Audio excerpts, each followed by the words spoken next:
Всем привет! Я веду съемку из аэропорта города Риги, который находится в Северной Европе.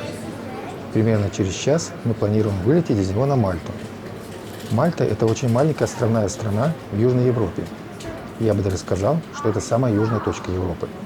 От ее берегов до берегов Африки всего 230 километров. Полетим мы на таком же самолете, как и этот, но другой авиакомпании. А сейчас мы уже внутри нужного нам авиалайнера и вместе с другими пассажирами путешествуем по аэродрому в поисках взлетно-посадочной полосы.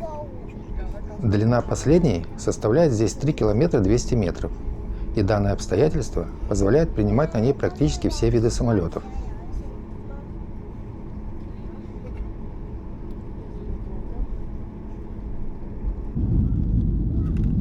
Найдя нужную дорогу в небо, летчики втопили педальку газа до упора, и мы, вжавшись в спинки сидений, ждем момента, который называется точка невозврата, или, проще говоря, мгновение отрыва нашего авиалайнера от земли.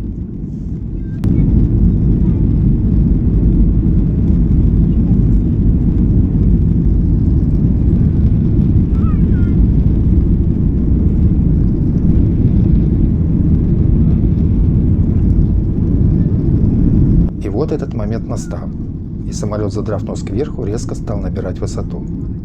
И данный процесс будет продолжаться, пока наше воздушное судно не достигнет своего эшелона, который, как правило, находится в диапазоне высот от 9 до 11 километров над уровнем моря.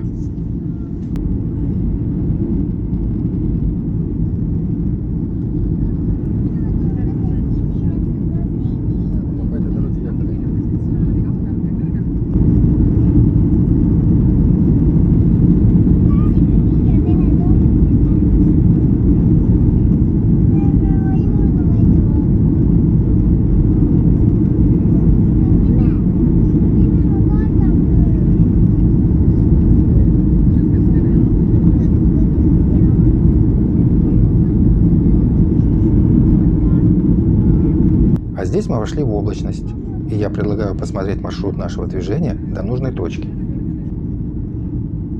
Данный рейс выполняется по воздушному пространству таких стран, как Латвия, Литва, Польша, Словакия, Венгрия, Хорватия, Босния и Герцеговина и Италия.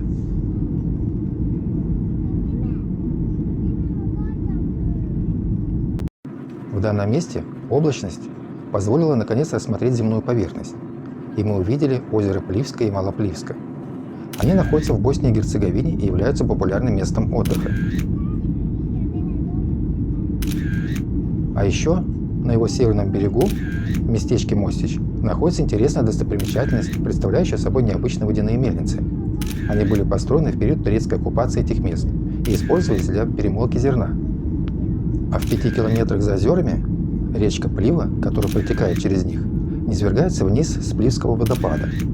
И эта красота находится в городе Яйцы, название которого так и переводится – Яйцо. Время от времени мимо пролетают другие пассажирские самолеты, но делают они это так быстро, что я успеваю только включить видеокамеру, а увеличить картинку не успеваю. А здесь у нас уже начинается Адриатическое море, и это значит, что мы сейчас находимся в воздушном пространстве Хорватии. А вот и горный хребет Биокова. Его высшая точка находится на высоте 1762 метра и называется горой Святи Юра. На последней имеется телевизионная вышка и церковь Святого Георгия с колоколом. Ну и, конечно же, отсюда открываются лучшие виды на окрестности.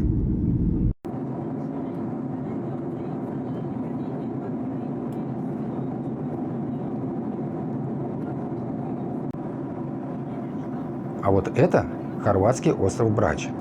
Он очень популярен в летний пляжный сезон.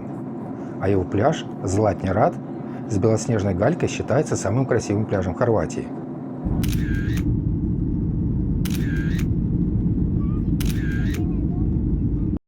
Следующий остров, как и все остальные вплоть до берегов Италии, также хорватский. Он называется Хвар. И также весьма известен своими пляжами и сосновыми лесами. А это остров Щедро, известный своими многочисленными бухтами, укрытыми от морских волн. Но эта информация главным образом для владельцев яхт.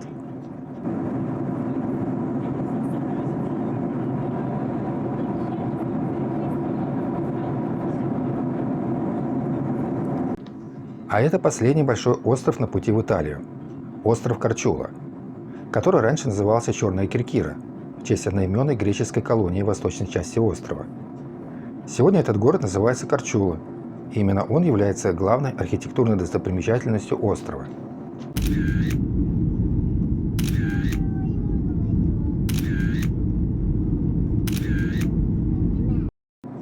Данный остров называется Ластово.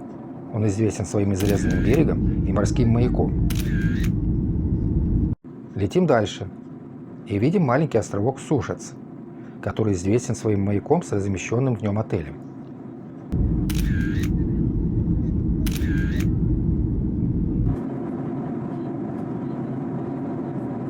А это у нас последние острова перед Апеннинским полуостровом. Называются они архипелагом Палагружа. Острова эти необитаемые, и на них находится природный заповедник. И, конечно же, маяк, который также иногда используется как отель. Я ни разу пока не был в Италии, но над ней сейчас полечу уже в 3-й раз. Да, суша впереди по курсу – это уже Италия. А если быть точнее, то это полуостров Гаргана, который очень интересен своей береговой линией, а также одноименным природным парком. В последнем находятся типичные для юго-восточной Италии леса, озера и животные. Через парк проложено множество пешеходных маршрутов, очень популярных среди любителей активного отдыха. А здесь, в выступающей части полуострова, расположен очень красивый портово-курортный городок Виесте с отличными пляжами и видами на старый город.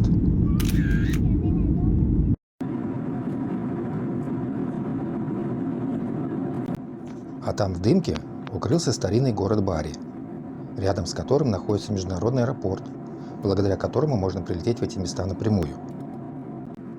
Пролетев над материковой Италией, мы оказались над Тирренским морем, в котором находится группа островов, помеченная на карте как Липарские. Но в жизни часто используется название Эолийские. И первым островом на нашем пути оказался Стромболи. На нем находится действующий одноименный вулкан, который не затихает уже 2000 лет, постоянно что-то выбрасывая в атмосферу. Данный маленький островок называется Панарея. На нем проживает 2500 человек, и он представляет себя застывший вулкан.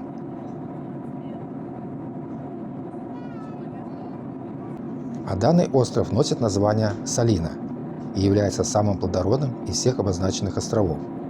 Этот факт проявляет себя в экспорте с него многих сотен тонн каперсов ежегодно. Последние являются сильнейшей, а следовательно ценной приправой. Сейчас в центре экрана остров Липари, самый крупный из Иолийских островов. Он также вулканического происхождения, и его вулкан считается действующим. Остров является крупнейшим мировым поставщиком светлой пемзы, который является продуктом вулканической деятельности.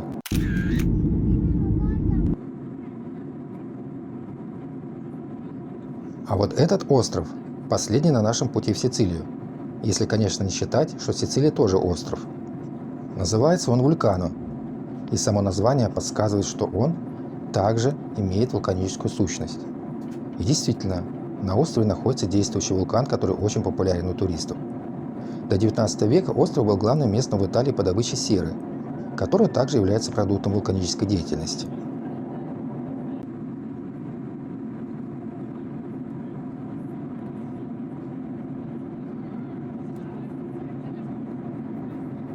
И вот, наконец, самый большой и самый известный остров на нашем пути – Сицилия. Родина Коза Ностры, Архимеда, футбольного клуба Кальяри и вулкана Этна. Северная часть острова более гористая, но там, где горы не подходят вплотную к воде, практически везде галечные пляжи. Если вы обратили внимание, облака в этих местах расположены исключительно над сушей, и по их очертанию можно легко узнать контуры выступающей над морем земной поверхности.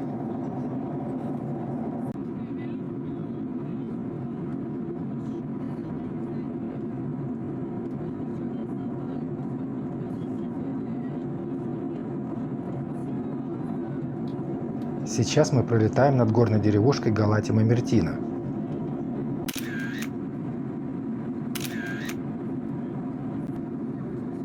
А вон там, среди облаков, виднеется самая высокая точка Сицилии – вулкан Этна. Причем я вижу на его вершине местами снег.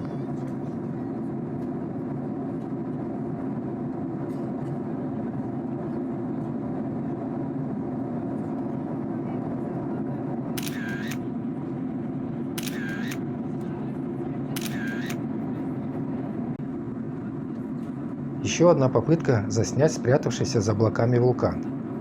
Но тоже видок так себе.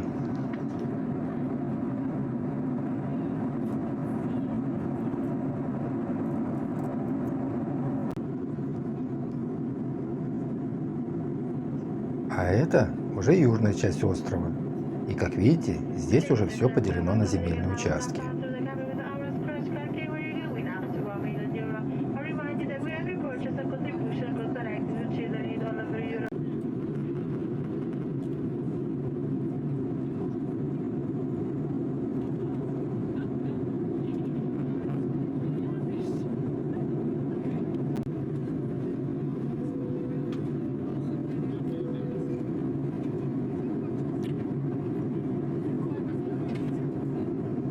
В этом месте находится итальянский курортный городок Санта-Барбара, который является частью самого популярного курорта юга Сицилии Марина ди Рагуза.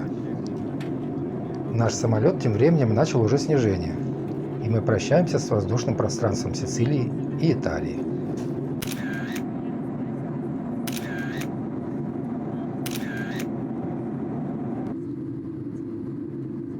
На подлете к Мальте в море стоит довольно много транспортных судов, ждущих своей очереди для захода в порт.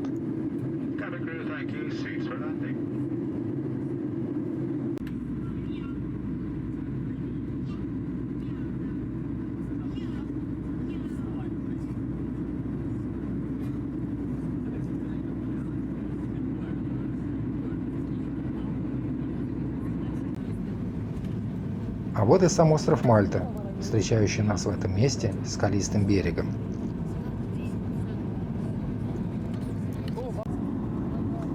Лесов на нем, как можно видеть, нет. Сплошные земельные участки, подпадающие под определение сельхозугодия.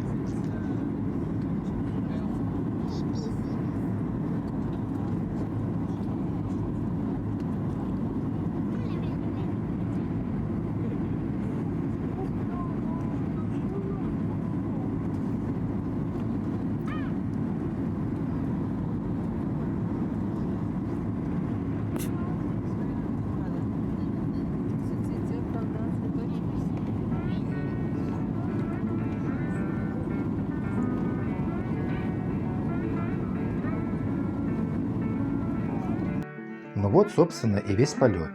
Сели, как всегда, удачно. Погода соответствует ожидаемой.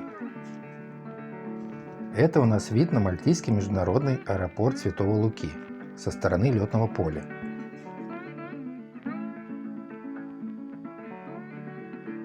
А это уже картинка данного транспортного узла со стороны привокзальной площади.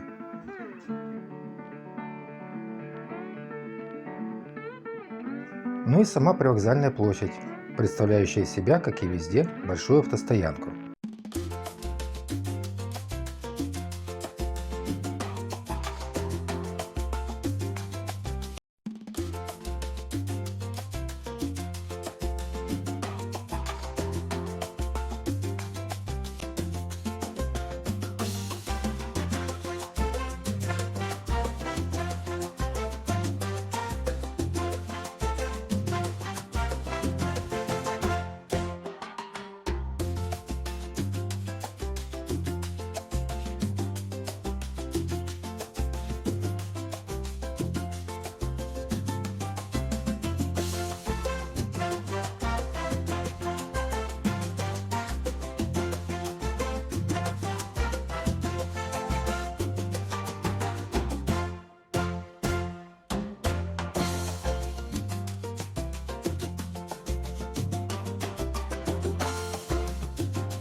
Всем привет!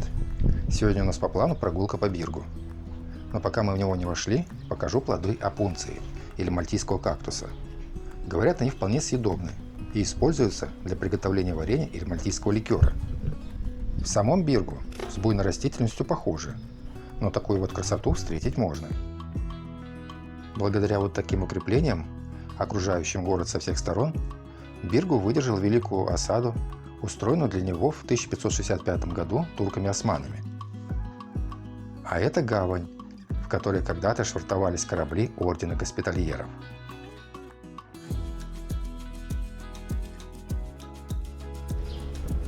Улочки Биргу не очень широкие, но зато тенистые, а недостаток растительности зачастую восполняется вот такими переносными деревьями. Колокольный звон не является прерогативой бывшей столицы. Просто сейчас на Мальте страстная неделя. Поэтому, как говорится, привыкайте.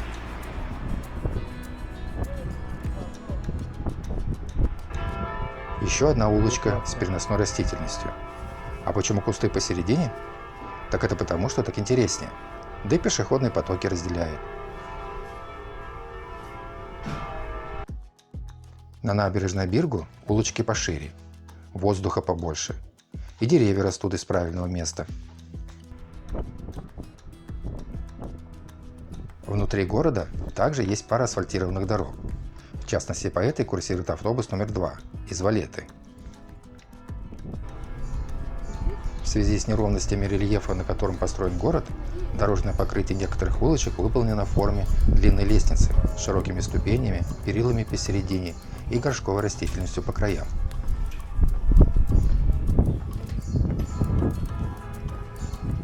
Церковь Святого Лаврентия – приходская церковь Биргу. Как я уже говорил, лестничные улицы для Биргу – это нормальное явление.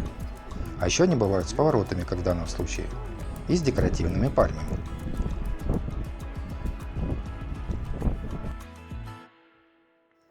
Единственный скверик в Биргу имеется перед церковью Святого Лаврентия. Пиньи, опунции – классический набор для Мальты.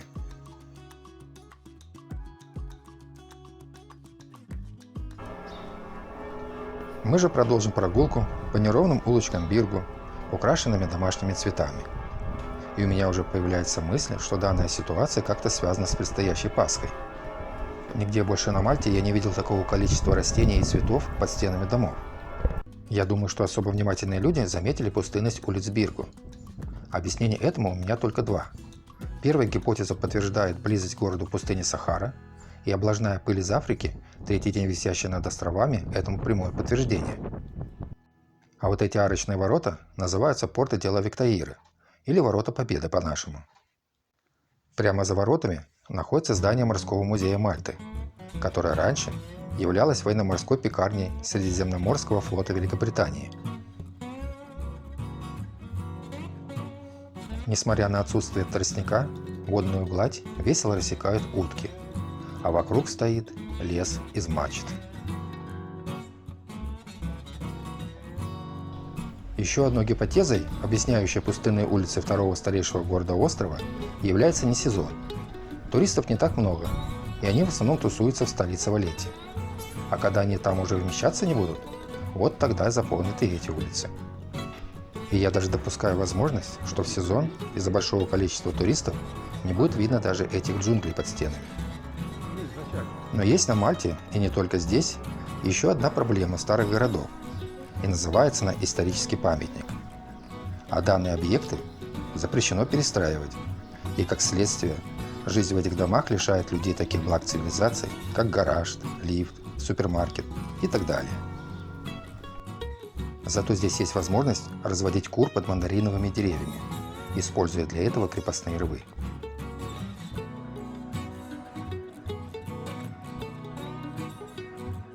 Набережная Биргу во времена, когда Мальта была колонией Великобритании, являлась причалом для военных кораблей бывшей владычицы морей. А сейчас здесь очень естественно смотрятся белоснежные яхты. Но вернемся к теме под названием «Исторический памятник». Так вот, из-за проблем с современным комфортом молодежь не селится в Биргу, предпочитая более современные дома и районы, где есть супермаркеты, торговые центры, подземные гаражи и другие достижения современной цивилизации, до которой столь падки современные молодые люди. А в Биргу, как и в той же Валетте, Синглее и других подобных городах, основу населения составляют пенсионеры и люди, близкие к этому возрасту. Большинство из них здесь родилось и прожило всю свою жизнь. Возможно, поэтому эти люди стараются сделать это место, которое они искренне любят, еще красивее. И такое отношение с их стороны к своему городу не только видно, но и чувствуется в самой атмосфере этого места.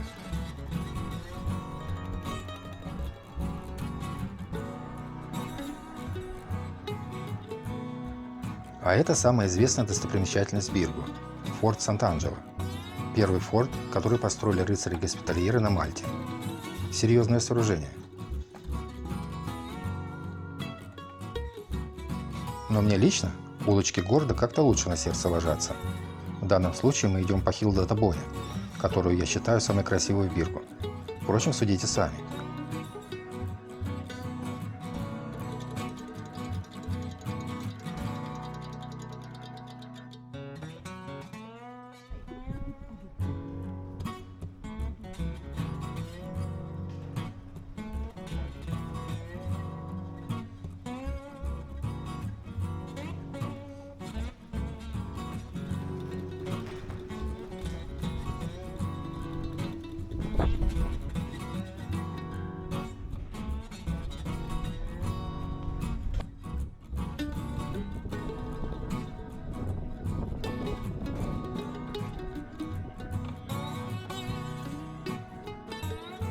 А сейчас разбавим немножко красоту улицы видом на яхты в гавани.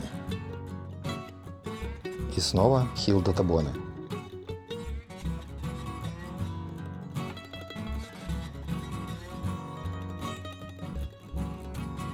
А здесь, обратите внимание, лестница.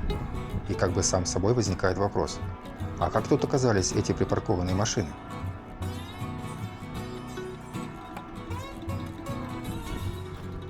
Еще одна редкая для Биргу дорога покрыта асфальтом.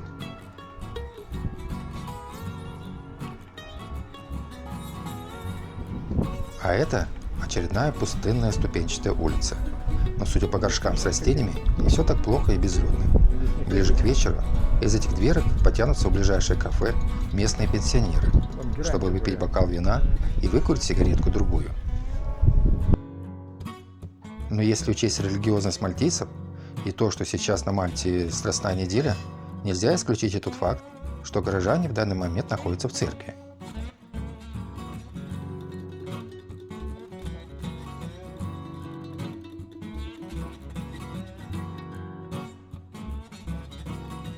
Время от времени в Биргу заплывают и большие яхты. Развивая между тем тему набожности мальтийцев, приведу такой факт. Пару раз в открытые двери видели богослужение в составе 5-7 человек перед иконостасом, размещенным прямо на нулевом этаже. Нулевой этаж на Мальте соответствует нашему первому или подвальному. Он не является жилым и, как правило, используется в хозяйственных нуждах. Но, как я уже отметил выше, возможно его применение в религиозных целях. Хотя, если честно, не исключаю возможность, что виденные мною церемонии являлись панихидами. Посмотрите, какая чудная золотая ручка. Колокол на колокольне церкви звонит, не переставая, уже второй час подряд. Впрочем, перед Пасхой звонят все церкви Мальты. Правда, все делают это по своему расписанию. Что же касается темы внутреннего устройства домов в Биргу, то здесь ситуация следующая. Первый этаж, нулевой, как я уже отметил, является хозяйственным. А на втором и третьем, по-нашему, находятся спальни, столовые и гостиные. А в одно целое их объединяет одна большая лестница, в которой площадки между пролетами являются своеобразными холлами со своими окошками, столиками и стульями. На этом я предлагаю закончить кино о нашей прогулке по дневному Биргу. Впереди будет еще видео о ночной прогулке в этом волшебном месте.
Всем привет! Мы сейчас находимся в городе Кауре, в северной части острова Мальта, который, собственно, приехали на автобусе ТД-13 с автостанции Валетта. Ехали примерно 30 минут, маршрут движения прилагается. Дорога хоть и проложена вдоль морской береговой линии, но само море в окнах автобуса появилось лишь на последнем участке автобусного маршрута, аккурат за 10 минут до нужной нам остановки.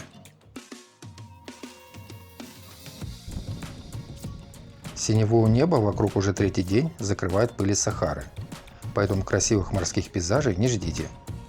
Картинка, окружающая нас сегодня, весьма скупа на возвышенные эмоции. Но это для вас. А для тех, кто в отпуске, то есть для нас, любая картинка, когда на улице плюс 23-плюс 25 в конце марта, это как стакан бальзама на душу, то есть душевно и радужно.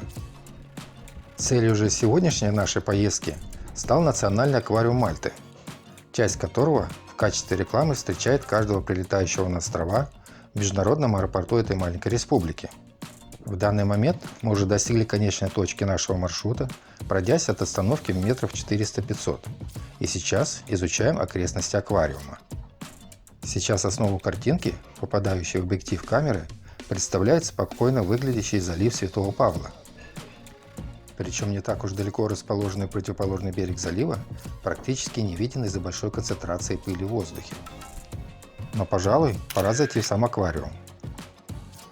И вот мы уже спустились в этот подводный мир и начинаем впитывать необычные краски и ощущения. Взрослый билет в это романтичное заведение стоит 15 евро 70 центов. Обладатели проездных карточек Explorer, как в нашем случае, имеют скидку 2 евро. На входе предупредили, что снимать на видеокамеру нельзя, только на смартфон, что оказалось весьма неожиданным моментом, потому как на сайте никакой информации по этому поводу нет. Но, как говорится, хотите на смартфон, будет вам на смартфон. Я все равно сниму все, что мне понравится. Память есть, культурно отдыхать готовы. Но однако, давайте рыбки посмотрим. А где они, кстати?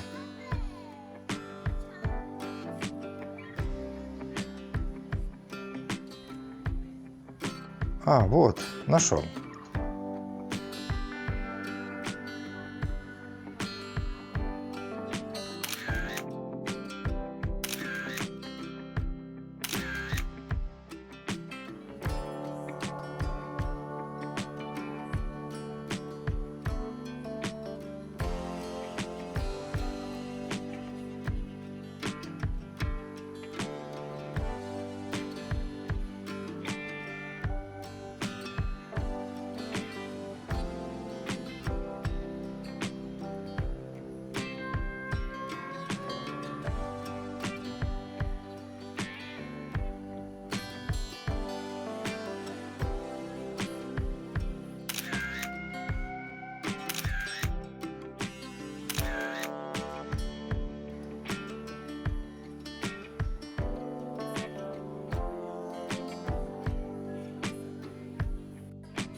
Сейчас едем на автобусе обратно на автостанцию Валетты, а в душе непонятки. Рассчитывали провести в аквариуме как минимум час, но удалось все посмотреть минут за 10. Разрекламированные залы с разной тематикой на деле оказались маленькими комнатками с такими же невпечатляющими аквариумами. Такое ощущение, что меня сегодня немножко развели. На обратном пути к отелю, уже перед самой крепостной стеной Биргу, растет небольшой такой, но симпатичный садик, дарящий любому прохожему самые приятные впечатления.